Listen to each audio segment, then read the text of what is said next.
Bienvenue pour cette vidéo du jour, du moins pour cet audio. Alors en reprenant un petit peu le journal Freedom, donc je me suis dit que j'allais pas forcément vous donner qu'une seule partie, et donc aujourd'hui je vais vous donner la première partie du journal Freedom numéro 5 de février 1887. Les choses d'aujourd'hui. Un grand homme d'État, un grand soldat, un grand scientifique ont offert au monde, au cours du mois dernier, leur opinion sur les perspectives et les conditions de notre société, et il est difficile de décider si c'est Bismarck, Moltke ou Huxley qui remportent la palme de la franchise brutale. La sincérité cependant est importante. Il est bon que les hommes qui se trouvent au sommet de l'échelle sociale crient leurs observations sur notre civilisation à la foule qui les écoute en bas. Écoutons ce qu'ils nous disent. Moltke dit que les grands États d'Europe sont fondés sur la force brute pure et maintenus par la force brute pure. L'État moderne et toutes les institutions dépendent de l'armée. La paix intérieure et extérieure n'est préservée que par des gouvernements forts. Les ennemis de cette paix sont les passions du peuple, l'opinion publique, la parole et les cris. C'est tout à fait vrai, comte von Moltke. Ce sont les ennemis de l'autorité depuis qu'elle a maudit l'humanité, et ils ne cesseront jamais de la troubler, tant qu'ils ne l'auront pas détruite. Mais le chancelier de sang et de fer, qu'a-t-il à communiquer à un monde admiratif? Rien d'autre que l'évangile du patriotisme, dans le sens le plus étroit, le plus amer, le plus inhumain de ce mot, si galvaudé. Un patriotisme fondé non pas sur l'amour de la patrie, mais sur la haine des étrangers. Le patriotisme, qui est le mot d'ordre des dirigeants, lorsque dans l'intérêt de leurs ambitions personnelles, ils incitent leurs esclaves à s'entre-déchirer. L'Allemagne désire la paix pour pouvoir développer son industrie et son commerce. Que sont pour elle, dit son principal homme d'État, les luttes et les souffrances de l'humanité en Bulgarie et ailleurs. Et que la France prenne garde à sa précipitation dans la guerre, car l'Allemagne lui fera tout et plus encore que la France n'a fait à l'Allemagne il y a 80 ans. Il n'y a pas sur terre de conquérant aussi clément que votre Allemand chrétien. Les politesses de Bismarck rappellent le rictus d'un chien lorsqu'il aperçoit son adversaire favori sur la route. Une précaution probablement intentionnelle, nous dit Darwin, afin d'éviter une attaque. Si c'est le cas, c'est une politique qui ne réussit pas dans les affaires humaines et canines. Il est fort probable que les personnes qui tiennent les ficelles de la politique européenne et qui emploient Bismarck comme homme d'affaires ne se soucient guère d'un déclenchement immédiat de la guerre. Mais Frankenstein ne peut pas toujours contrôler les mouvements du monstre qu'il crée et le système capitaliste de production concurrentielle montre une tendance à s'emballer avec les tireurs de fil. Marionnettistes. Il n'y a pas de remède à une dépression commerciale continue comme une grande guerre. Elle élimine les marchandises superflues, les capitaux superflus et les travailleurs superflus, et donne lieu à une demande vive dans tous les domaines, un jour de prospérité pour les spéculateurs. Voir les remarques de la Commission royale sur la dépression du commerce au sujet de la période de prospérité qui a suivi en 1871.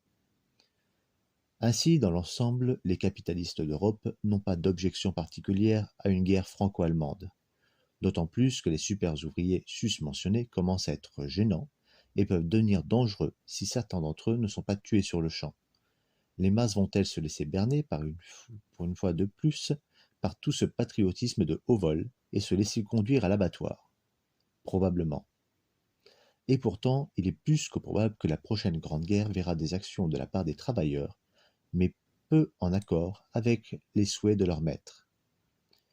Les dernières années, surtout les 12 derniers mois, ont été marquées par de nombreux signes indiquant qu'un sain esprit de révolte et le sentiment croissant d'un intérêt commun et d'une cause commune se répandent parmi les peuples.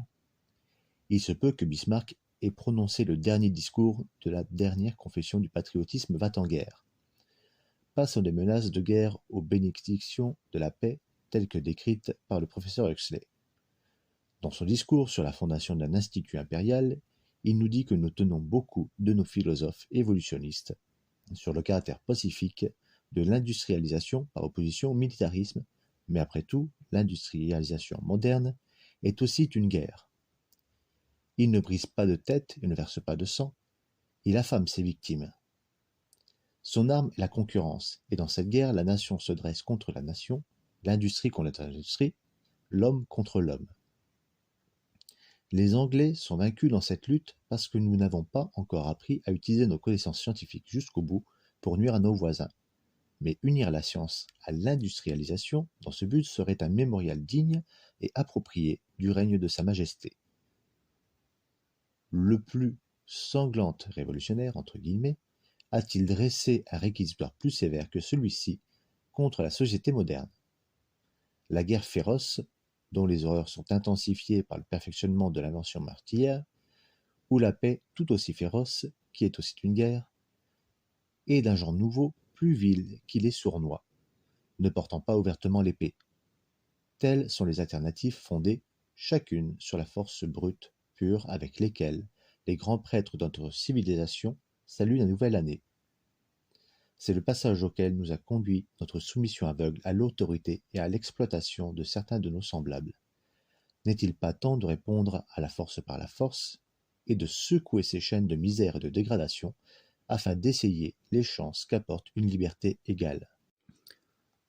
Le rapport final de la commission d'enquête royale sur la dépression du commerce pourrait bien avoir établi, dans le but volontaire d'illustrer et de confirmer les doctrines du socialisme, et d'annoncer la chute de notre société actuelle. Cette poignée de professeurs, de politiciens, de philanthropes réactionnaires sont condamnés par leurs péchés à démontrer une à une les fausses déductions de la pseudo-science dans laquelle ils ont mis leur confiance pour justifier le système capitaliste. Tout d'abord, ils sont obligés d'ignorer le malthusanisme et d'avouer que, malgré la dépression commerciale sévère, universelle et presque ininterrompue des 12 dernières années, l'augmentation de la quantité de richesses produites est restée bien supérieure à l'augmentation de la population. Les ouvriers sauront maintenant de la bouche de leur maître comment répondre aux agents d'émigration qui leur assurent que nous sommes trop nombreux ici, en Angleterre, que le pays ne peut nous supporter. Au contraire, nous souffrons, semble-t-il, d'une surabondance de richesses et d'une suraccumulation de capitaux. Il y a trop de nourriture, trop de vêtements et trop de maisons en Angleterre. Qu'en pensez-vous, hommes et femmes affamés, qui ne pouvaient pas obtenir de nourriture, de vêtements ou de logements décents pour vous et vos enfants? Et vous, qui êtes fatigués de traîner dans les rues, cherchant en vain à obtenir le droit de travailler, que pensez-vous de la suraccumulation des instruments de travail? À la première vue, n'y a-t-il pas quelque chose de radicalement mauvais dans un tel état de la société? Mais toutes ces richesses sont produites, vous le savez, non pas pour satisfaire les besoins de chacun, mais dans l'espoir de les vendre avec un bénéfice. Pas de profit pour les hommes qui l'ont créé, bien sûr.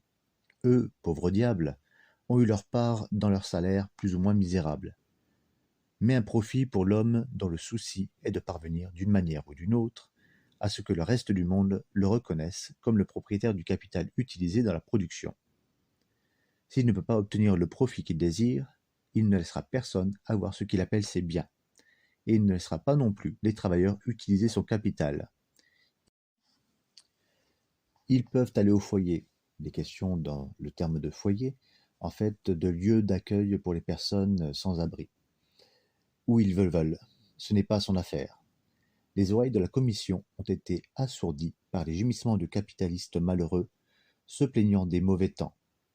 Les profits des intérêts sont si bas. Pendant 100 ans et plus, ces nobles ont rivalisé entre eux pour savoir qui pourrait faire fabriquer des marchandises pour eux au moindre coût et les vendre au meilleur prix. Et maintenant que d'autres pays surpassent l'Angleterre dans cette lutte, les industriels anglais se sont presque vidés les uns les autres et la seule chance de faire un gros coup est de spéculer. En fait, les capitaux sont de plus en plus fournis par les sociétés à responsabilité limitée, créées simplement pour payer leurs promoteurs sans tenir compte de la demande réelle et souvent liquidés dès leur création. Un sujet à légiférer, remarquent les sages de la commission. Et les travailleurs anglais? Eh bien, ils doivent se faire à l'idée qu'ils ont beaucoup de raisons d'être reconnaissants.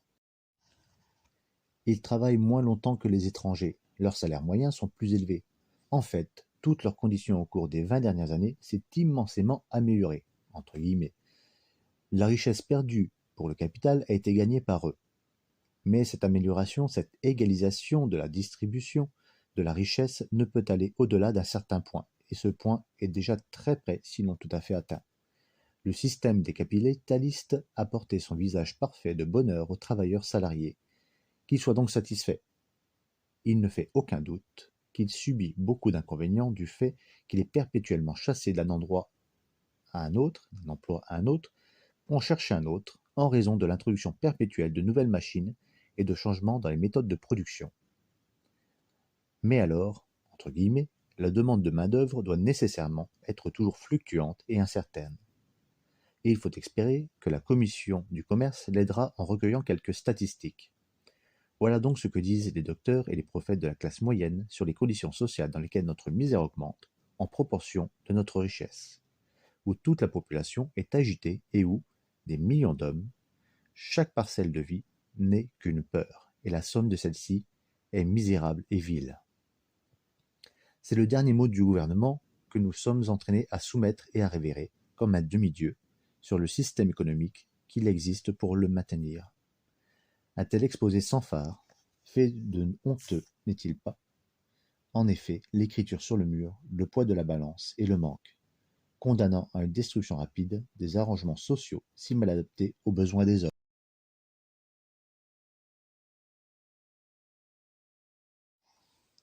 Voilà donc la lecture de ce chapitre supplémentaire. Donc, comme je l'ai indiqué en début de lecture, c'est donc la première partie en fait du numéro 5 du journal Freedom. Donc je pense que je vais revenir un petit peu sur les numéros précédents afin de compléter les lectures. Alors la sélection avait été faite à partir d'un livre que j'avais trouvé, mais je me suis intéressé à pouvoir rechercher plus en détail ce qu'il en était de l'ensemble de la publication de ce journal, qui est fort intéressant puisqu'au final, on voit que même s'il a été publié en 1886, 87, 88, on va dire quasiment un siècle et demi après, cette lecture correspond toujours à la lecture que l'on peut faire du temps actuel, avec un capitalisme qui cherche à réduire ses coûts pour maximiser ses profits et qui prend peu de cas des besoins de la population, des besoins humains, en laissant finalement le travailleur devoir se satisfaire grandement de sa paupérisation et de l'obligation qu'il a d'être de plus en plus mobile. Alors que ce soit mobile dans son emploi, mais mobile aussi géographiquement, puisqu'il y a toujours des questions de délocalisation. Et au final, peu importe que la production soit largement suffisante pour satisfaire toute l'humanité, le but n'est toujours que le profit. Sur ce, je vous remercie de votre attention, de votre participation à cette lecture et je vous donne rendez-vous demain.